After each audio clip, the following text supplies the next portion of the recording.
అందరికీ నమస్కారం అండి. జగన్మోహన్ రెడ్డి గారు తమ పార్టీ యొక్క మేనిఫెస్టోని రిలీజ్ చేస్తూ మొన్న చంద్రబాబు నాయుడు గారి మీద చాలా అపాండాలు వేశారు. ముందు వదిలేద్దాం అనుకున్నాం కానీ జగన్మోహన్ రెడ్డి అంతటి వ్యక్తి ఒక పార్టీ అధ్యక్షుడిగా ఉండి ఎవరో రాసిచ్చిన స్క్రిప్టును దట్టు ఒక పవర్ పాయింట్ ప్రజెంటేషన్లో భాగంగా వాళ్ళ మేనిఫెస్టో రిలీజ్ సమయంలో చంద్రబాబు నాయుడు గారికి సంపద సృష్టించడం రాదు, చంద్రబాబు నాయుడు గారు యొక్క ఈ పరిపాలనలో రెవెన్యూ డెఫిసిట్ మైనస్లో ఉంది, చంద్రబాబు నాయుడు గారి దీంట్లో అప్పులు ఎక్కువ ఉన్నాయి జీడిపిలో, అదేవిధంగా ఇట్లా 4-5 చెప్తూ వచ్చారు. ఇది బేసిక్గా ఆర్థిక అంశాల్లో మెయిన్ ఇష్యూలుగా ఉండే వీటిని యాక్చువల్గా ఇవన్నీ మనం ఎప్పుడు జగన్మోహన్ రెడ్డి గారికి ఆపాదిస్తుంటాం. ఎందుకంటే ఆయన ఈ గవర్నమెంట్లో ఆర్థిక శాస్త్రం అత్యంత అస్తవ్యస్తంగా ఉంది. ఇదేదో ఏమంటారు దొంగే తిరిగి పోలీసుని అన్నట్టుగా ఉందన్నమాట. సో చంద్రబాబు నాయుడు గారికి సంపద సృష్టి రాదు అంటే బహుశా ఇప్పుడు ఈ కంటెంపరీ వరల్డ్లో ఇంకెవరికి రాదేమో. అట్లాంటిది ప్రతి నెల 9,000 కోట్ల రూపాయలు కూడా తన సొంత ఆదాయాన్ని సంపాదించుకోలేని స్థితిలో ఉండి, ఆదాయం ఏమాత్రం పెరగని స్థితిలో ఉండి అప్పుల మీదే ఆధారపడి జీవించే జగన్మోహన్ రెడ్డి గారు చంద్రబాబు నాయుడు గారికి సంపద సృష్టి రాదు అనడం ఆశ్చర్యకరం. వాళ్ళు ఎప్పుడు అప్పుల్లో ఉంటారు, వాళ్ళకి ఎప్పుడు ఆదాయం మీద పెద్ద అసలు ఏ రకమైన ఐడియా కూడా ఉండదు.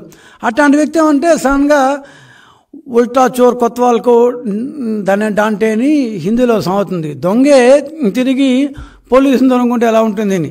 సో ఇది కాదు, దీని అసలైన నిజాలు ప్రజలకు చెప్పాల్సిన అవసరం ఉంది అనిపించిందండి. సో దానికోసం అంటే ముఖ్యమంత్రి గారు మీకు ఎప్పుడైనా తిరుగున్నప్పుడైనా వినండి, ఎట్లా రేపు న్యూస్ పేపర్లో వస్తుంది కాబట్టి చూడండి. చంద్రబాబు నాయుడు గారు సంపద సృష్టి అంటే ఏంటి జగన్ అని చెప్తున్నారు. ఆయన మా పార్టీ తరఫున చంద్రబాబు నాయుడు గారు ఏ విధంగా సంపద సృష్టించారు, మీరు ఏ విధంగా సంపద సృష్టించడంలో ఫెయిల్ అయ్యారు, రెండూ చెప్తున్నాం. సంపద సృష్టి అంటే ఇది జగన్ అని చంద్రబాబు నాయుడు గారు చెప్తున్నారండి. జగన్మోహన్ గారు మీరు ఒక్కసారి వినాలి, ఎందుకంటే గత 5 సంవత్సరాలుగా ఈ రాష్ట్రంలో జరగని పని ఏదన్నా ఉంటే అది సంపద సృష్టి జరగడం. సో మీరు తిరిగి మమ్మల్ని అనడం ఆశ్చర్యం వేసింది. అంటే మీకు ఎవరు రాయించారో మాకు ఆ స్క్రిప్ట్ తెలియదు, కానీ కనీసం క్యాగ్ అనేది ఉంటుంది. ప్రతి నెల మీరు వాళ్ళకి అకౌంట్స్ ఇవ్వాలి, కనీసం ఆ క్యాగ్ అంకెలన్నా ఒకసారి వెరిఫై చేసినా బాగుండేదేమో. సరే మీ స్క్రిప్ట్ రాయించిన వాళ్ళు అంత ఘోరంగా రాయించారు. 2019 జనవరిలో మేము ఒక వైట్ పేపర్ రిలీజ్ చేస్తాం. సరే మా వైట్ పేపర్ తప్పనుకుంటే 2019 జూలైలో, అంటే మీరు అధికారానికి రాగానే మీరే ఒక వైట్ పేపర్ రిలీజ్ చేస్తారు. మీ వాళ్ళు అడిగితే 2019 వైట్ పేపర్ ఇస్తారు, లేదా గూగుల్లో కొట్టినా కూడా దొరుకుతుంది. అదృష్టవశాత్తు దాన్ని మీరు తీసేయలేదు. సో మీరు ఇచ్చిన వైట్ పేపర్లోనే ఆర్థిక అంశాల గురించి దాంట్లో నుంచే తీసుకున్నాను, వేరే దాంట్లో తీసుకోలేదు. దాని ప్రకారం చెప్తాను, ఒకసారి కనుక్కోండి సార్. ఇప్పుడు మీరేమంటే అప్పులు చేస్తారు, మళ్ళీ మేము ఆర్థికంగా సూపర్ అంటారు, జిఎస్డిపి పెరిగింది అంటారు. అక్కడ జిఎస్టీ ఆదాయం కానీ సేల్స్ ట్యాక్స్ ఆదాయం కానీ ఏది పెరగదు, ఒక ఎక్సైజ్ ఆదాయం తప్పిస్తే. కొత్త పరిశ్రమలు కనిపించవు. మీరేమో మా యొక్క జిఎస్డిపి బ్రహ్మాండంగా పెరిగిపోయింది అంటారు. మీ సొంత ఆదాయం అంటే స్టేట్ ఓన్ రెవెన్యూ, రాష్ట్రం సొంతగా సంపాదించుకున్న ఆదాయం తెలుగుదేశం పార్టీ సంపాదించుకున్న ఆదాయ వృద్ధి రేటుతో పోలిస్తే ఎక్కడ దరిదాపులో కూడా ఉండదు. కానీ మీరేమో మాది బ్రహ్మాండంగా ఉంది అంటారు. పరిమితికి లోపల అప్పులు చేసామా అంటారు. క్యాగేమో మీరు రాజ్యాంగ విరుద్ధంగా అప్పులు చేస్తున్నారు అంటూ తెగదిడుతుంది. ఫిజికల్ డెఫిసిట్లో మునిగి తేలుతుంటారు, మళ్ళీ తెలుగుదేశాన్ని విమర్శిస్తుంటారు.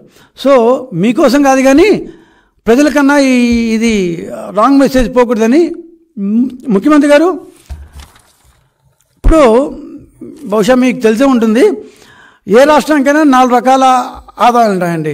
ఒకటి స్టేట్ ఓన్ రెవెన్యూ, అంటే ఎక్సైజ్ ట్యాక్సులు, సేల్స్ ట్యాక్సులు, జిఎస్టీలు, నాన్ ట్యాక్స్ రెవెన్యూలు, ఇట్లాంటివన్నీ.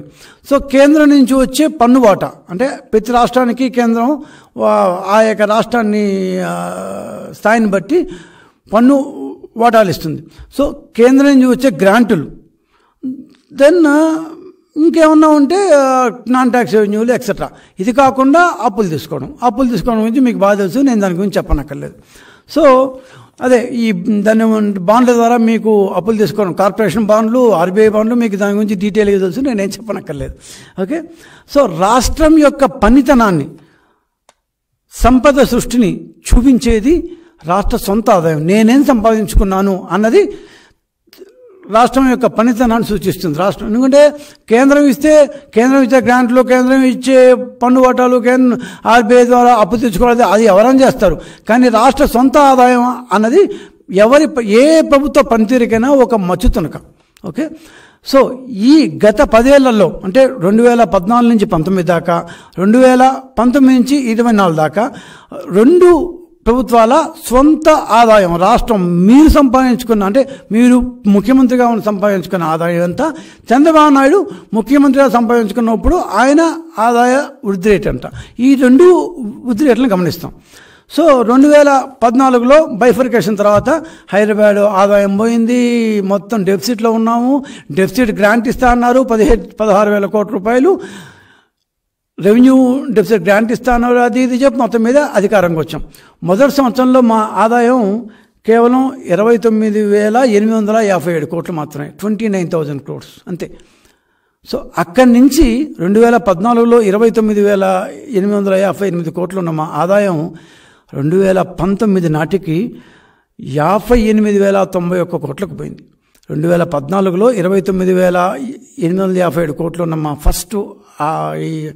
ఫస్ట్ ఇయర్ ఆదాయం, కొత్త ప్రభుత్వ ఆదాయం 5 సంవత్సరాల తర్వాత దాదాపు 98% పెరిగి 58,091 కోట్లకు పోయింది.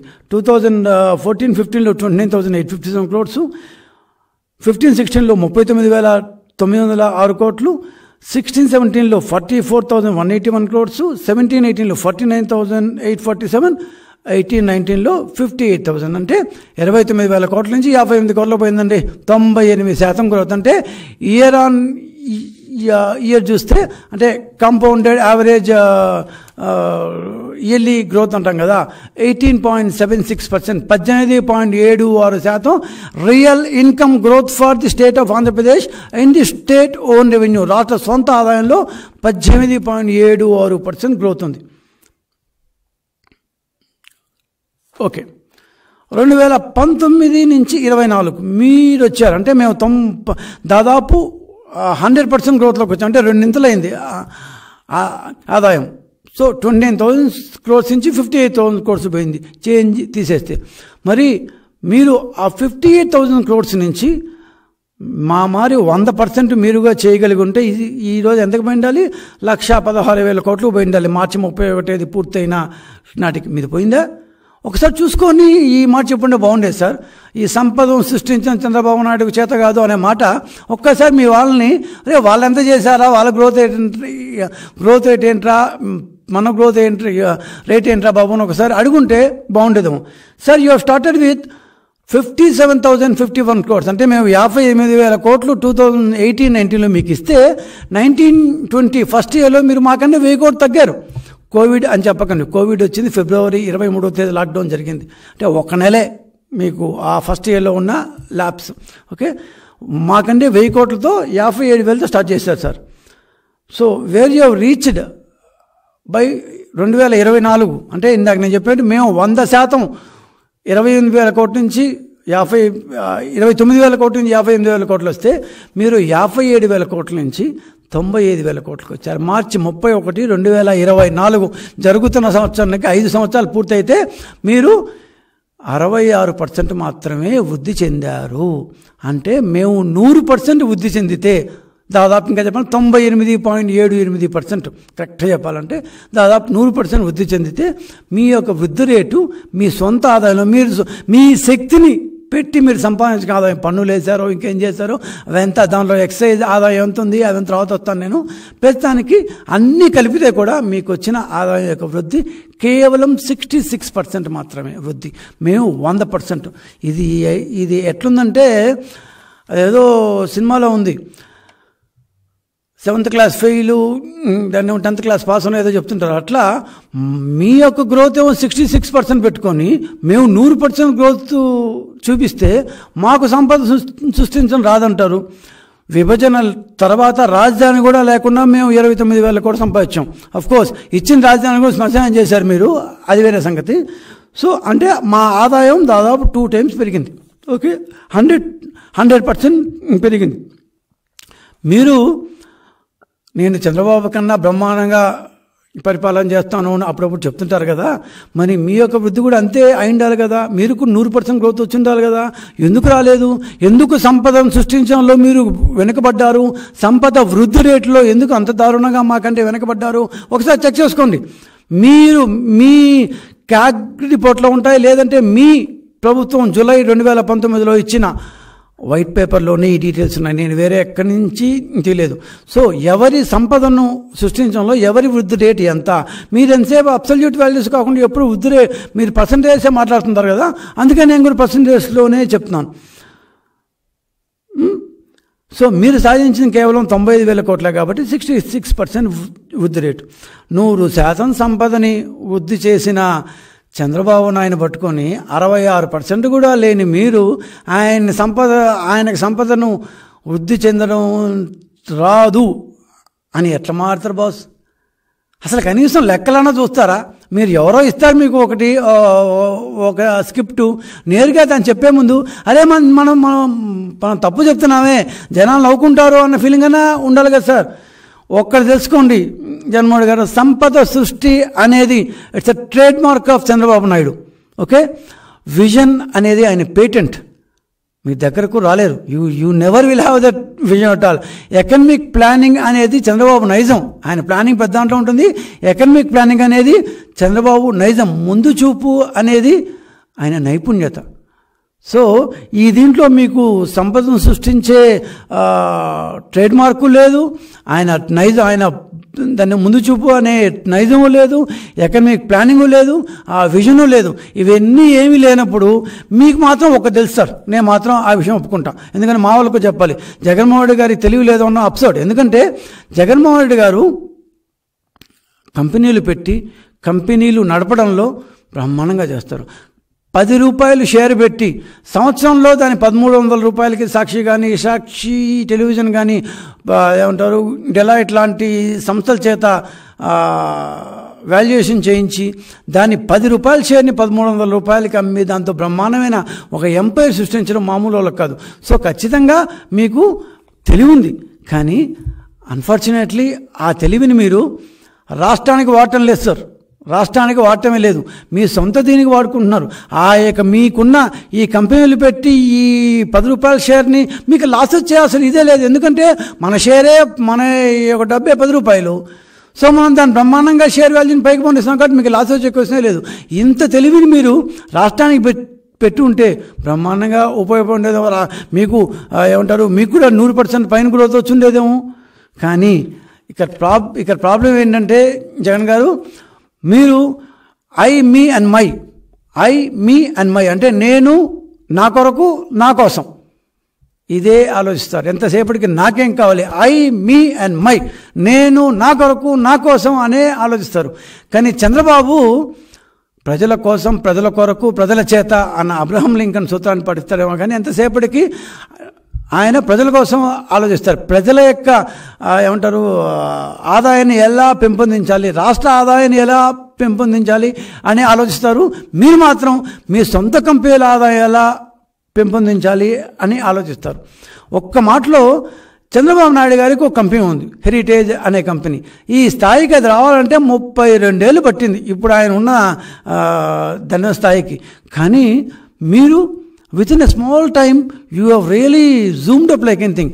అంత తెలివి మీరు రాష్ట్రానికి పెట్టుంటే రాష్ట్రం కూడా ఎంతో కొంత గ్రోత్ వచ్చి ఉండేది కదా. మీకు సంవత్సరం కూడా పట్టలేదు.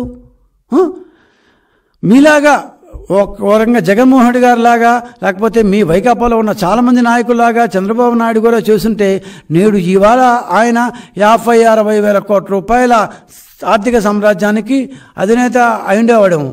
కానీ రాజకీయాల్లో తిరిగి ఆ కంపెనీని పాపం వాళ్ళ ఇంట్లో వాళ్ళకి అప్పగించి అది ఈ స్టేజ్ 32 ఏళ్ళు దాటిన తర్వాత ఇప్పుడున్న స్టేజ్కి వచ్చింది.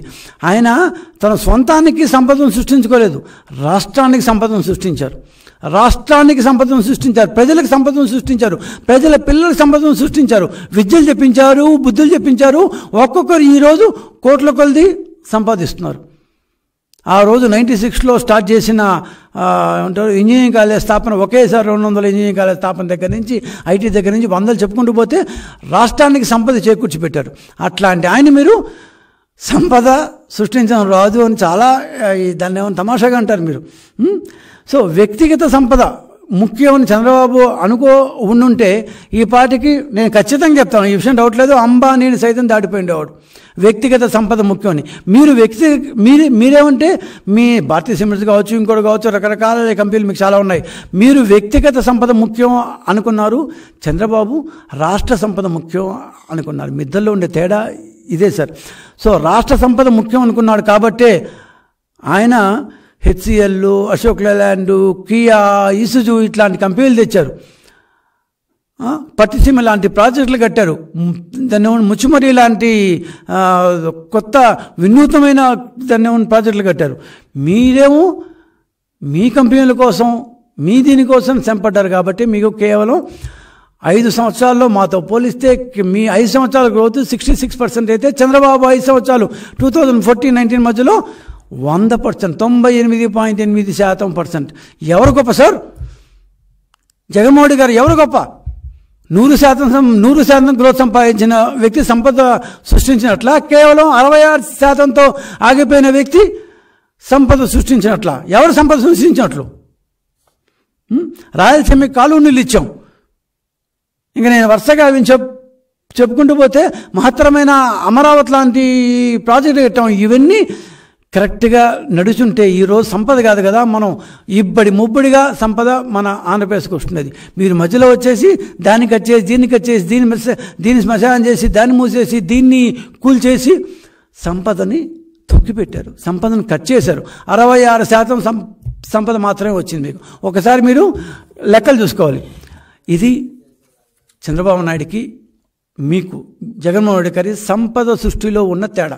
సో దయచేసి మీ వాళ్ళ స్క్రిప్ట్ రాసేటప్పుడు చెప్పండి, ఇట్లాంటి మీరు అనవసరంగా అవహేళనకి గురవుతారు. సో చంద్రబాబు నాయుడికి సంపద సృష్టించడం రాదు, ఇట్లాంటి మాటల వల్ల మీరు ఎంతైనా మా ముఖ్యమంత్రి కాబట్టి మీరు అట్లాంటి జనాలు చూసి నవ్వుకుంటే మాకు బాధగానే ఉంటుంది కదా.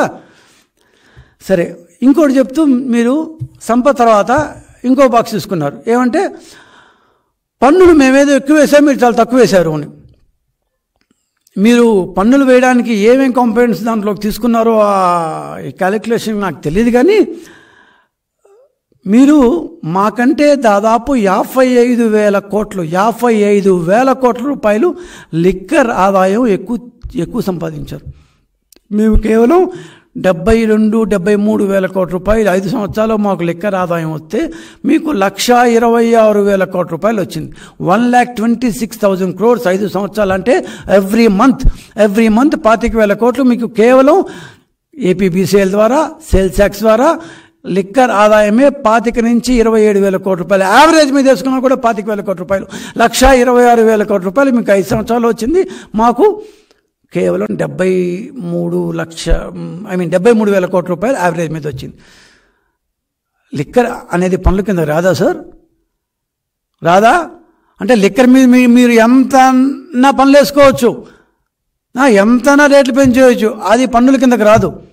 పోనీ ఇంకోటి చెప్తా, భూమి ధరలు. మేము ఎన్నిసార్లు భూమి ధరలు రిజిస్ట్రేషన్ పెంచాము, మీరు ఎన్నిసార్లు భూమి ధరలు రిజిస్ట్రేషన్ పెంచారు, ఎంత శాతం పెంచారు ఒకసారి లెక్కేసుకోండి.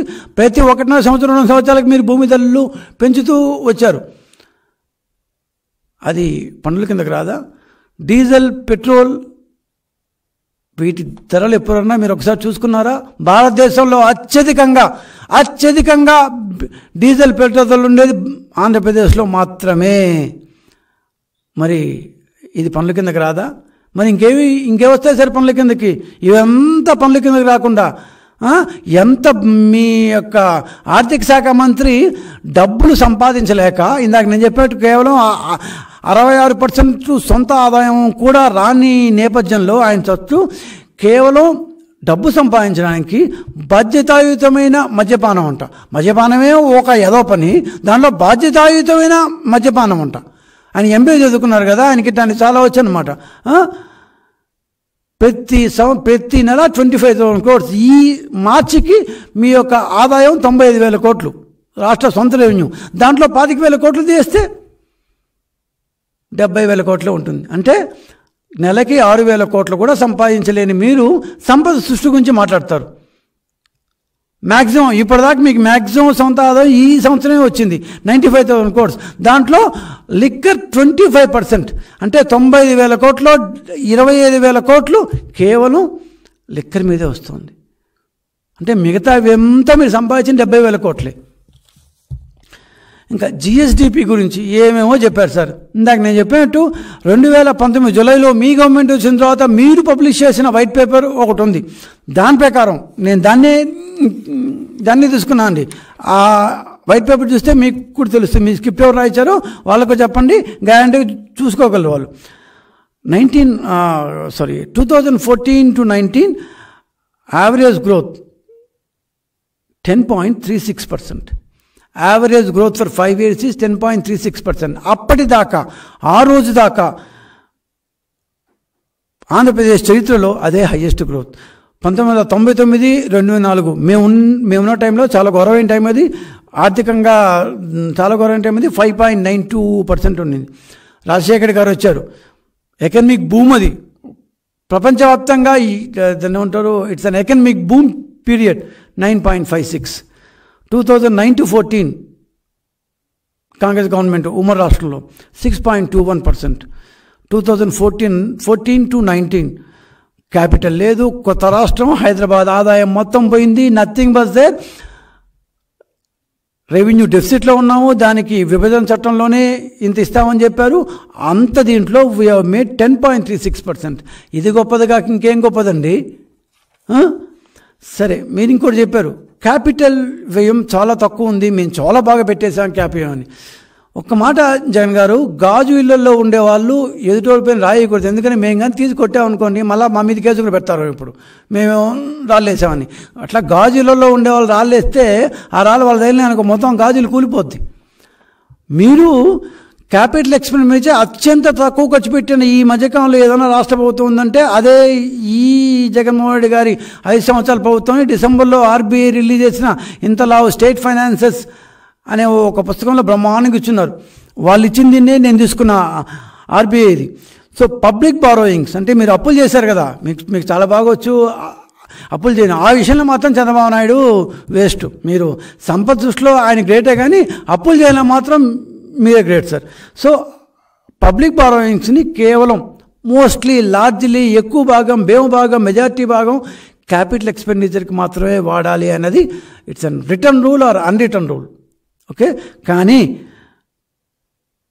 తీసుకున్న ఆర్బీఐ అప్పుల్లో 70% రెవెన్యూ ఎక్స్పెండిచర్కి వాడేసి క్యాపిటల్ ఎక్స్పెండిచర్కి కేవలం 30,000 వాడిన ఘనత వాడిన గవర్నమెంట్ ఎక్కడన్నా ఉందా? ఒక్కసారి TDP capital expenditure, YCP capital expenditure చూస్తాం. 2014-15లో 33% ఫస్ట్ ఇయర్లో. సెకండ్ ఇయర్లో మేము తీసుకున్న అప్పుల్లో 66% క్యాపిటల్ ఎక్స్పెండిచర్ మీద వాడాం. 2016-17లో తీసుకున్న అప్పులో 51%, 17-18లో 57%, 18-19లో 57%. అంటే ఎక్కడా మేము తీసుకున్న అప్పులు మొత్తాన్ని సగానికి పైగా క్యాపిటల్ ఎక్స్పెండిచర్ పెట్టుబడుల మీదే పెట్టాం.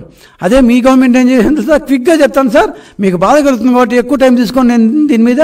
2019-20లో 34%, 20-21లో 36%. మీరు తీసుకున్న అప్పులో కేవలం 36% మాత్రమే పెట్టుబడుల మీద పెట్టారు. 2021-22లో 34%, 2022-23లో కేవలం మీరు తీసుకున్న దాదాపు 78,000 కోట్ల రూపాయల అప్పుల్లో కార్పొరేషన్ అప్పులతో కలిపి కేవలం 14% మాత్రమే మీరు క్యాపిటల్ పెట్టుబడుల మీద, క్యాపిటల్ ఎక్స్పెండిచర్ మీద పెట్టారు. 23-24 ఇప్పుడు పూర్తయిన ఆర్థిక సంవత్సరంలో 37% పెట్టారు. అట్టని చెప్పి మీరు అప్పులు తీసుకోలేదు, బ్రహ్మాండం తీసుకున్నారు. 2022-23లో 51,000 కోట్లు తీసుకున్నారు, 23-24లో 68,000 కోట్లు తీసుకున్నారు. కానీ ఖర్చు పెట్టిన మాత్రం కేవలం 30%, కేవలం 30%. ఇంత తక్కువ క్యాపిటల్ ఎక్స్పెండిచర్ ఖర్చు పెట్టి మేము హైదరాబాద్ వదిలేసి లేకుండా, డబ్బులు లేకుండా, క్యాపిటల్ లేకుండా వచ్చి నానా కష్టాలు పడి మేము ఆదాయం సంపాదించుకుంటే అప్పుడు క్యాపిటల్ ఎక్స్పెండిచర్ లేదని మాట్లాడతారా? ఎంత అర్ధరహితం సార్. మీ స్క్రిప్ట్ రాసిన ఎవరో ఈసారి చెప్పండి వాళ్ళకి. లాస్ట్ వన్ రెవెన్యూ డెఫిసిట్ అండి. రెవెన్యూ డెఫిసిట్ మా దీంట్లో ఎక్కువైపోయింది అన్నారు. ఇంతకంటే ఘోరాతి ఘోరం. ఎందుకంటే మా డబ్బులు మీరు దోచేసి, మా డబ్బులు మీరు కొట్టేసి, మా మీదే మీరు మాట్లాడడం అనేది ఇంతకంటే అర్ధరహితం వేరే ఉండదు జగన్ గారు. ఎందుకంటే 2014లో కొత్త రాష్ట్రం వచ్చినప్పుడే ఆంధ్రప్రదేశ్, కొత్త విభజిత ఆంధ్రప్రదేశ్కి రెవెన్యూ డెఫిసిట్ ఉంటుంది అని విభజన చట్టంలోనే పేర్కొన్నారు. సో ఆ రెవెన్యూ డెఫిసిట్ కోసమే 16,000 కోట్ల రూపాయలు విభజిత ఆంధ్రప్రదేశ్కి కేంద్రం ఇవ్వాలి అంటూ విభజన చట్టంలోనే రాశారు. అప్పుడు మీరు నాకేం సంబంధం లేదు అని వదిలేశారు కదా, మీరు కాడే అప్పుడు దించేశారు, మీరు పట్టించుకోలేదేమో. విభజన చట్టంలోనే 16,000 crores అంటే రెవెన్యూ డెఫిసిట్ నెక్స్ట్ 2-3 సంవత్సరాలకు ఉంటుంది. ఆ ఉన్న డెఫిసిట్ని ప్లగ్ చేయడానికే, తీర్చుకోవడానికే central government has to give 16,000 crores of rupees to Andhra Pradesh అని చెప్పారు. ఆ మాట మీరు మర్చిపోయి రెవెన్యూ డెఫిసిట్లో ఉందంటే ఎంత అర్థరహితం. ఇంతకంటే ఘోరాతిఘోరమైన హాస్యాస్పదమైన విషయం చెప్పంటారా? మాకు 2019 లోపల ఆ విభజన చట్టంలో చెప్పబడిన 16,000 కోట్లు కేవలం 4,000 కోట్లే మాకు వచ్చాయి. 2019 తర్వాత మీరు ఏ మేనేజ్ చేశారో, ఎవరినేం చేశారో మాకే తెలియదు. కానీ 2014-15లో మాకు రావాల్సిన డబ్బు 2023-24లో మీకు వచ్చిందంట. ఇది ఎక్కడ హాస్యాస్పదం అండి? మీరు 10,800 కోట్ల రూపాయలు రెవెన్యూ డెఫిసిట్ అమౌంట్ తీసుకొని హ్యాపీగా తినేసి 2014-15లో మాకు రావాల్సిన డబ్బు, అది మా యొక్క ప్రభుత్వానికి అప్పుడు రావాల్సిన డబ్బు, అప్పుడు ఆ డబ్బే వచ్చుంటే మాకు అసలు రెవెన్యూ డెఫిసిటే ఉండే అవకాశమే లేదు కదా. మీరు 2010 దాదాపు 9 సంవత్సరాల తర్వాత మీరు సెంట్రల్ గవర్నమెంట్ ఎలా మేనేజ్ చేశారో కానీ 10,800 కోట్ల రూపాయలు అనుకుంటాను మీరు తీసుకొని, మాకు ఇవ్వాల్సిన రెవెన్యూ డెఫిసిట్ని మీరు తీసుకొని ఈరోజు మమ్మల్ని ఏదాలు చేస్తారా? అంటే మీరు ఆర్థిక పరిస్థితిని ఎంత కీతాగా, ఎంత ఇల్లిటరేట్గా చూస్తారో దీన్ని బట్టి అర్థమవుతాం జగన్ గారు. ఎంత ఇర్రెస్పాన్సిబుల్ చెప్పండి. మాకు రావాల్సిన డబ్బు మీరు తీసుకొని హ్యాపీ ఖర్చు పెట్టుకొని మీ వాళ్ళకి అందరికీ పంపకాలు చేసుకొని అప్పుడు మీకు ఉంది అంటారా? ఒక్కసారి మీ స్క్రిప్ట్ రాయించేవాళ్ళు 2014 దాన్ని నుంచి కూడా చూడమని చెప్పండి. ఇంకా జీడిపి గురించి మీరు లాస్ట్లో మీరు మాట్లాడారు. జీడిపిలో ఈ అప్పుల శాతం ఎక్కువైపోయింది. మీరు ఇచ్చిన వైట్ పేపర్లోనే మేము 5 సంవత్సరాల పాటు తీసుకున్న మొత్తం అప్పుల్లో ఏ రోజు 29% కంటే దాటలేదు. ఒకసారి ఇన్ఫ్యాక్ట్ లాస్ట్ ఇయర్ అయితే 28% ఉంది, దాని ముందు సంవత్సరం 28% ఉంది, దాని ముందు 3 సంవత్సరాలు 14, 15, 16, 17లో 29%. అంటే మొత్తం జీడిపిలో మా అప్పులు ఏ రోజు కూడా 29% కంటే దాటలేదు. కానీ మీ అప్పులు ఎంత తెలుసా? 5 సంవత్సరాల్లో 31%, 35.5%, 31.5%, 32, 33. అంటే మొత్తం మా జీడిపి ఇంత పైకి వెళ్ళిపోయింది, అంత వెళ్ళిపోయింది, ఆకాశానికి వెళ్ళిపోయింది అని చెప్పే మీ యొక్క జిఎస్డిపిలోనే ఈ అప్పులు 35.5% వెళ్ళిపోయింది. ఖచ్చితంగా 30% కంటే దాటకూడదు అని ఆర్బీఐ రూల్ ఉంది. మీకు 5 సంవత్సరాల పాటు దాటిపోయింది. ఇది మీరు జూలై 2019లో ఇచ్చిన వైట్ పేపరే. ఫైనల్గా సార్ జగన్మోహన్ గారు, సంపద సృష్టి అనేది ఒక కళ.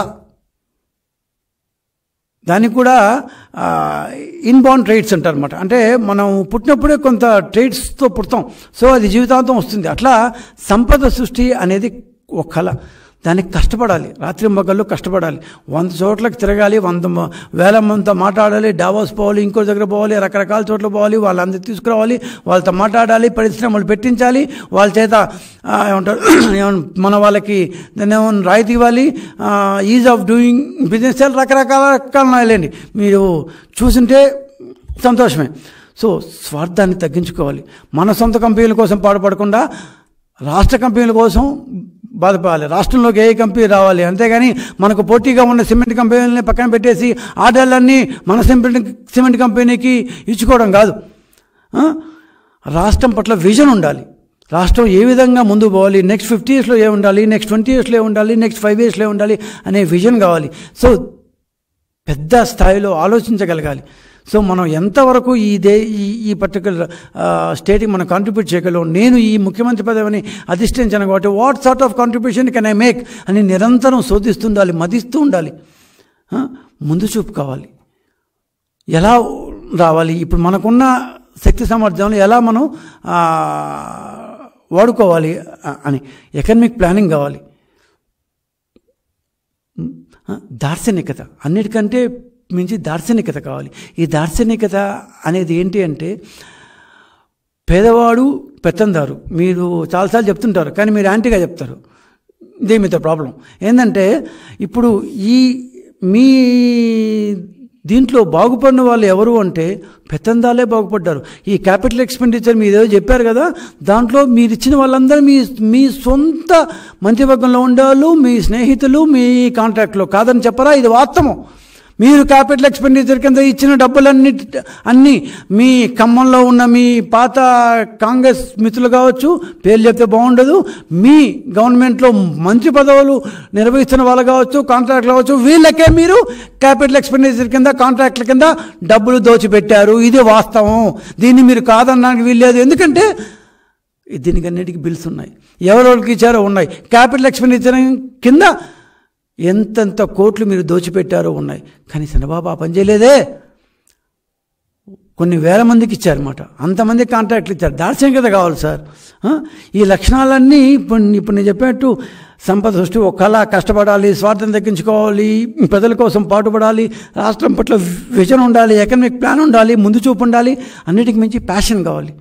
రాత్రి మగళ్ళు పాత దాని థమ్స్అప్ యాడ్ ఒకటి ఉన్నది, sleep cricket, drink cricket, eat cricket అని ఓ థమ్స్అప్. అట్లా ఆ టైప్లో ప్రజల కోసం, ప్రజల కొరకు, ప్రజల చేత ఎప్పుడు వాళ్ళ గురించి ఆలోచించేంత శక్తి సామర్థ్యాలు, ఇష్టం, ప్యాషన్ కావాలి. ఇవన్నీ మీకు ఉంటే ఖచ్చితంగా మీరు కూడా 100% రాష్ట్ర సొంత ఆదాయం సాధించిన వాళ్ళు. ఇప్పటికన్నా అలాంటి ట్రైట్స్ అన్నీ, అలాంటి లక్షణాలన్నీ, అలాంటి మంచి లక్షణాలు, పాజిటివ్ లక్షణాలు తెచ్చుకొని ఖచ్చితంగా కానీ ఇట్స్ టైమ్ అప్. అంటే ఇకపైన మీరు గెలిచే అవకాశం లేదు. రాబోయేది తెలుగుదేశం పార్టీ గవర్నమెంటు. మీ టైం అయిపోయింది. It's time up for YCP party. రాబోయేది తెలుగుదేశం పార్టీనే. ఆంధ్ర రాష్ట్రంలో అద్భుతాలు సృష్టించబోయే పార్టీ తెలుగుదేశం పార్టీనే. It's time up for you sir. But still nothing late. మీరు కూడా ఈ లక్షణాలన్నీ అలవర్చుకుంటే ఖచ్చితంగా మీ సొంత స్వార్థం కొద్దిగా తగ్గించుకొని రాష్ట్రానికి సంపదను చేకూరుస్తూ ఉంటే మీరు కూడా ఒక మంచి నాయకుడిగా ఎదిగే అవకాశం ఉంది. అంతేగాని ఇదేమీ లేకుండా చంద్రబాబు మీద అవాకులు చవాకులు, అబాండాలు పెళ్తే దానివల్ల ఏ లాభమో లేదు. చూసే వాళ్ళందరూ జస్ట్ నవ్వుకుంటున్నారు అంతే. సో ఎన్నికలు వస్తున్నాయి. తెలుగుదేశం పార్టీ యొక్క కొత్తగా మేమేం చెప్పక్కర్లేదు. మా లక్షణాలన్నీ తెలుసు. మా యొక్క ఇది it's a proven experience. Andhra Pradesh ప్రజలందరికీ విజ్ఞప్తి ఏంటంటే ఖచ్చితంగా కూటమికి ఓటేయండి, కూటమిని బలపరచండి, కూటమికి విజయం సాధించి పెట్టండి. నమస్కారం.